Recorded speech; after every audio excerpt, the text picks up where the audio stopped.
नमस्कार, मैं हूं शोभा मिश्रा और आप देख रहे हैं ज्वार झारखंड। चलिए करते हैं बुलेटिन की शुरुआत। राजधानी रांची में शिक्षा विभाग के आदेश पर चंदवी मध्य विद्यालय में फिर से रविवार को छुट्टी होने लगी है, पर अभिभावक जुम्मे को साप्ताहिक अवकाश चाहते हैं। छुट्टी को लेकर किचकिच बढ़ती ही जा रही है। ये रिपोर्ट देखिए।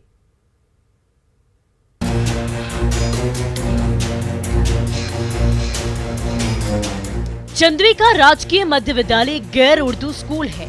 इसके बावजूद कुछ दिन पहले तक इस स्कूल में शुक्रवार को साप्ताहिक छुट्टी होती थी, पर जब से शिक्षा विभाग ने रविवार को छुट्टी करवा दी, तब से इस स्कूल में पढ़ने वाले बच्चों के परिजनों में गुस्सा देखा जा रहा है। जो जुम्मा को मस्जिद का दीवार और स्कूल का दीवार एकदम सेम है, और जुम्मा को पढ़ाई होता है तो हम लोग को मस्जिद में दिक्कत होता है। यही प्रॉब्लम है, और क्या होगा। आपकी क्या इच्छा है? जुम्मा को होना चाहिए।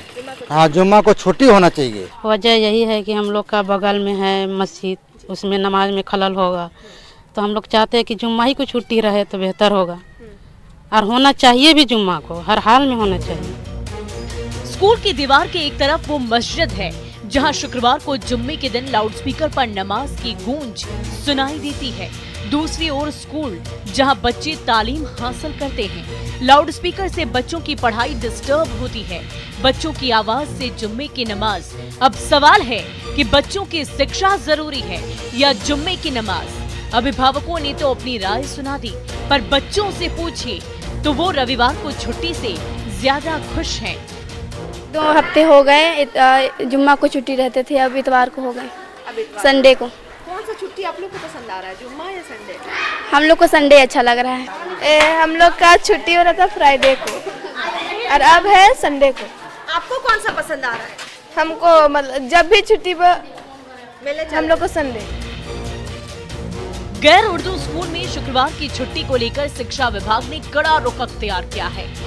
इसमें शुक्रवार को छुट्टी दी जा रही थी और रविवार को क्लास चलाया जा रहा था। उसको आदेश देकर बंद कर दिया गया है और समिति के विरुद्ध कार्रवाई के लिए बीओ को निर्देशित किया गया है। तो सवाल यही है कि बच्चों की तालीम बड़ी है या नमाज अदायगी। अभिभावकों को जुम्मे के दिन छुट्टी चाहिए, पर बच्चों को इससे कोई फर्क नहीं पड़ता। ये सिर्फ शिक्षा से मतलब है। जो साप्ताहिक छुट्टी है वो कभी भी इनको दे दिया जाए, इनको कोई तनाव नहीं है उससे। बता दें कि ये स्कूल जो है, इस पे प्रबंधन ने निर्णय लिया है, तब जाकर जो साप्ताहिक अवकाश है वो यहाँ पर रविवार को हुआ है, न कि शुक्रवार को। रूपाली त्रिपाठी, न्यूज़ 18 रांची। और रांची पुलिस ने एक सप्ताह से बंधक बने बीआईटी मेसरा के पूर्व प्रोफेसर सुप्रियो दास को घने जंगल से रिहा करा लिया। साथ ही अपहरण करने के आरोप में उनके पूर्व सहयोगी समेत 3 अपराधियों को भी गिरफ्तार कर लिया। पार्टी में बुलाया और अगवा कर लिया। एक सप्ताह तक बंधक रहे प्रोफेसर। रांची पुलिस ने प्रोफेसर को छुड़ाया। अंधेरे कमरे में जैसे ही पुलिस वालों ने टॉर्च की रोशनी जलाई, प्रोफेसर सुप्रियो दास की जान में जान आई। अनगढ़ा के घने जंगलों के बीचों बीच यही वो कमरा है जहां बीआईटी मेसरा के पूर्व प्रोफेसर सुप्रियो दास अपने ही कॉलेज के पूर्व सहयोगियों के हाथों एक सप्ताह से बंधक बने हुए थे। असम में रहने वाले उनके परिजनों की गुहार पर रांची पुलिस एक्शन में आई। लापता प्रोफेसर की तलाश तेज हुई और अनगढ़ा के घने जंगल के इस मकान में बंधक प्रोफेसर को छुड़ा लिया गया। साथ ही उनका अपहरण करने वाले 3 अपराधियों को भी हथियारों के साथ पकड़ लिया गया। फाइनली जब हम लोगों को सूचना मिली तो फिर त्वरित कार्रवाई करते हुए इन तीनों लोगों को गिरफ्तार लिया गया। इनके द्वारा कुछ पैसे की विवाही करने का प्रयास किया गया है, जिसका हम लोग अभी वेरीफाई कर रहे हैं किस प्रकार से ये फाइनली हुआ है। बीआईटी मेसरा से रिटायर होने के बाद प्रोफेसर सुप्रियो दास किराए के मकान में अकेले रहते थे। उनके कॉलेज में काम करने वाले कर्मचारियों ने उन्हें खाने पर बुलाया और वहीं से उन्हें अगवा कर लिया। सुनसान जंगल में एक सप्ताह तक बंधक बनाए रखा। छोड़ने के बदले मोटी रकम ऐंठने की कोशिश करते रहे, लेकिन जब तक रकम वसूलते उससे पहले ही रांची पुलिस ने सुप्रियो दास को अपराधियों के चंगुल से छुड़ा लिया और अपहरण की बड़ी वारदात का भंडाफोड़ हो गया। एक छोटी सी पार्टी रखी गई थी शंकर महतो के द्वारा, क्योंकि ये पूर्व परिचित थे तो खाने के लिए उसके पास चले गए थे, फिर गपशप करते हुए उनको बहला फुसला कर ले जाया गया, फिर इनका अपहरण कर लिया गया। हाँ, सुनियोजित था। कभी बीआईटी मेसरा में जिन कर्मचारियों के साथ काम किया, वही सहयोगी पैसे के लिए प्रोफेसर सुप्रियो दास की जान के दुश्मन बन गए। वो तो रांची पुलिस ने समय रहते उन्हें ढूंढ निकाला, वरना पता नहीं ये अपराधी पैसे के लिए क्या कर गुजरते। ओम प्रकाश, न्यूज़ 18, रांची। और देखिए, साहिबगंज में तीसरे दिन भी ईडी की कार्रवाई जारी रही। ईडी अफसरों की टीम ने कार्रवाई के तीसरे दिन मिर्जा चौकी के मुंडली मौजा का दौरा किया। पंकज मिश्रा के करीबी हीरा भगत के क्रशर प्लांट और खदान के चप्पे चप्पे का जायजा लिया। पत्थर खदान की मापी की। ईडी को पत्थर के खनन में अनियमितता की जानकारी मिली है और इसी की जांच के लिए ईडी अधिकारियों ने स्टोन चिप्स के स्टॉक की कड़ाई से जांच की। पिछले दिनों ईडी ने हीरा भगत के घर छापेमारी की और 3 करोड़ से भी ज्यादा कैश और कई दस्तावेज जब्त किए थे। इससे पहले ईडी ने डीएमओ दफ्तर में हीरा भगत की कंपनी वैष्णवी स्टोन वर्कर्स के कागजातों की जांच पड़ताल की। आने वाले दिनों में भी ईडी अफसर मिर्जा चौकी और गिलामरी के कई और पत्थर खदानों की जांच कर सकती है। इस मामले में पंकज मिश्रा अभी ईडी के रिमांड पर हैं। ये 3 तस्वीरें आप देख सकते हैं। पहला दिन, दूसरे दिन और तीसरे दिन अलग अलग जगहों पर ये छापेमारी की गई। अवैध खनन को लेकर साहिबगंज में तीसरे दिन ईडी की दबिश देखने को मिली है।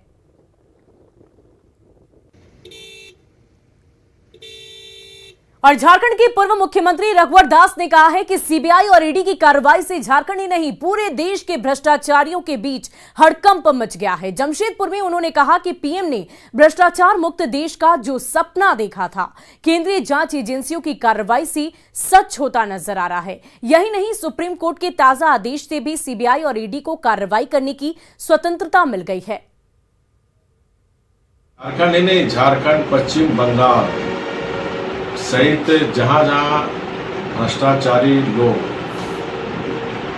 जो क्षेत्रीय दल बनाकर क्षेत्रीय भावनाओं उभार कर जो राज्य को संसाधन को लूटने में लगे हुए हैं, चाहे झारखंड हो, बंगाल हो, सब जगह इसका प्रभाव। और देखिए, लोहरदगा में मुख्यमंत्री हेमंत सोरेन ने मनरेगा के तहत बिरसा हरित ग्राम सम्मान योजना की लाभुकों के बीच परिसंपत्ति का वितरण किया। साथ ही विकास योजना का लाभ हर आदमी तक पहुंचाने का संकल्प दोहराया। उन्होंने कहा कि अब किसी भी सरकारी दफ्तर में किसी भी तरह का भ्रष्टाचार बर्दाश्त नहीं किया जाएगा।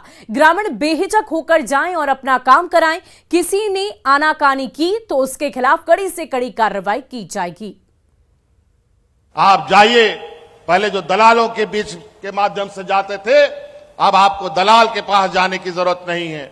आप बीडीओ सीओ के पास जाइए, कर्मचारी ब्लॉक ऑफिस में जाइए और अपना नाम दर्ज कराइए। अगर आपका 60 साल हो गया और आपको पेंशन नहीं मिलेगा तो जो भी पदाधिकारी होगा, उस पदाधिकारी को जो नहीं आपको पेंशन स्वीकृत करेगा, उसके पर भी कार्रवाई करने का काम किया जाएगा। और देखिए, रामगढ़ की कुम्हड़दग्गा उत्क्रमित मध्य विद्यालय के प्राचार्य प्रमोद कुमार को 20,000 रुपए घूस लेते एसीबी ने रंगे हाथ दबोच लिया। प्राचार्य ने पारा टीचर बीजो देवी से 2 साल का अटेंडेंस रजिस्टर भरने के लिए 25,000 रुपए घूस की तलब की थी। पीड़ित पारा टीचर ने इसकी शिकायत एसीबी से की। एसीबी ने जाल बिछाया और जैसे पारा टीचर ने घूस की पहली किश्त प्राचार्य के हाथ में थमाई, वैसे ही उन्हें गिरफ्तार कर लिया गया। अरेस्ट प्राचार्य को पूछताछ के लिए हजारीबाग ले जाया गया है। एसीबी की कार्रवाई से गोला प्रखंड में हड़कंप मच गया है। ना पैसा तुम रखिए सर, अभी दूसरे का धुलवा रहे हैं। पूरा दे दीजिए। तो कैसा लाल हुआ है? हम तो लाल कर दिए, कोई पकड़ा है तेरा हाथ? रुक अभी रुक। और जामताड़ा की कांग्रेस विधायक इरफान अंसारी ने सुखाड़ के हालात को लेकर स्थानीय अधिकारियों के साथ आपात बैठक की। उन्होंने कहा कि पूरे जामताड़ा में त्राहिमाम के हालात है, किसान धान रोपनी तक नहीं कर पाए हैं। जल्द से जल्द सुखाड़ पीड़ित किसानों तक मदद अगर नहीं पहुंचाई गई तो हालात और ज्यादा भयावह हो सकते हैं। उन्होंने प्रधानमंत्री से सूखा राहत पैकेज देने की मांग भी की है। निश्चित तौर पर मैंने मांग किया है, जिसके प्रधानमंत्री से मैंने आग्रह किया है कि तिजोरी को खोलिए। जनता बेबस है, जनता लाचार है। किसान मरेगा तो शायद आपको दुख हो ना हो, लेकिन हम लोग को बहुत दुख है और हम लोग इस तरह होने नहीं देंगे। राज्य सरकार से भी मांग करता हूँ कि एकदम राहत आपदा विशेष तौर पर चलाई जाए और किसानों को ज़्यादा से ज़्यादा राहत दी जाए। और झारखंड को सूखा प्रभावित प्रदेश घोषित करने की मांग को लेकर दुमका में बीजेपी कार्यकर्ताओं ने धरना प्रदर्शन किया। पूर्व मंत्री लुइस मरांडी ने कहा कि पूरा प्रदेश सूखे की चपेट में है, खेत सूख गए, बिचड़े बर्बाद हो रहे हैं, किसान खून के आंसू रो रहे हैं, पर सत्ता पक्ष के मंत्रियों और विधायकों को किसानों से ज्यादा अपनी झोली भरने की चिंता है। लेकिन सरकार निश्चित रूप से आज तक किसी भी तरह का पहल नहीं कर पाई है। आज तक उनको सुखाड़ घोषित कर लेना चाहिए था, सभी जिलों से रिपोर्ट मंगा लेना चाहिए था, लेकिन कुछ भी नहीं किया है। वहीं धनबाद में अवैध कोयला खनन का धंधा एक बार फिर तेज होने लगा है। फुलारी टांड़ के बंद खदान में अवैध खनन के दौरान चाल धंस गई, जिसमें एक मजदूर की मौत हो गई जबकि 4 मजदूर जख्मी हो गए। शव के साथ घायल मजदूर मौके से भाग निकले। घटनास्थल पर साइकिल, पानी की बोतल, कोयले से भरे बोरे मिले हैं, पर बरोरा पुलिस चाल धंसने की किसी भी तरह की घटना से इनकार कर रही है।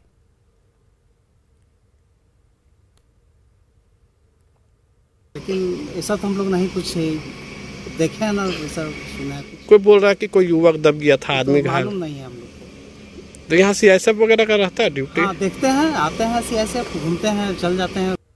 बड़ौरा थाना अंतर्गत टेको आउटसोर्सिंग के बंद माइंस में आज अवैध खनन के दौरान हादसा हुई है।